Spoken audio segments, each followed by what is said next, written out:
Donc moi je m'appelle Gilles Boeuf, je suis un professeur des universités et j'ai présidé pendant 7 ans le Muséum national d'histoire naturelle à Paris, le Grand Jardin des Plantes, et je m'occupe depuis très longtemps de biodiversité. C'est un mot qui est assez récent, on l'a inventé ce mot il y a 30 ans. En fait on peut dire le vivant, c'est pareil, c'est le vivant. Donc c'est tout depuis les bactéries jusqu'à nous.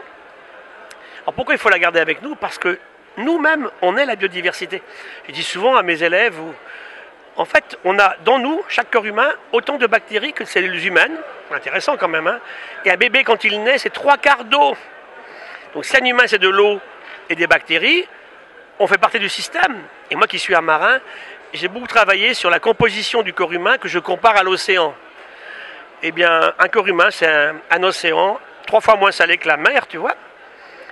Et en plus, on a fait beaucoup d'expéditions dans cet océan. On a regardé les bactéries, les virus, les microalgues.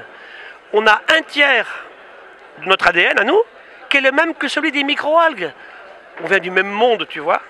Et chaque matin, quand tu te réveilles, il y a entre 1 et 2 millions de petits acariens dans ton lit. Et tu vis très bien, tu es beau comme tout. Et quand on va au bord de la plage, on avale de l'eau de mer, on avale plein de bactéries et plein de virus. Donc l'humain est dedans. Et ceux qui nous font croire qu'on peut se passer de ce vivant sont stupides. Et enfin, qu'est-ce qu'on mange? Que de la biodiversité. Avec qui on coopère tous les jours pour pouvoir digérer? Que du vivant et de la biodiversité.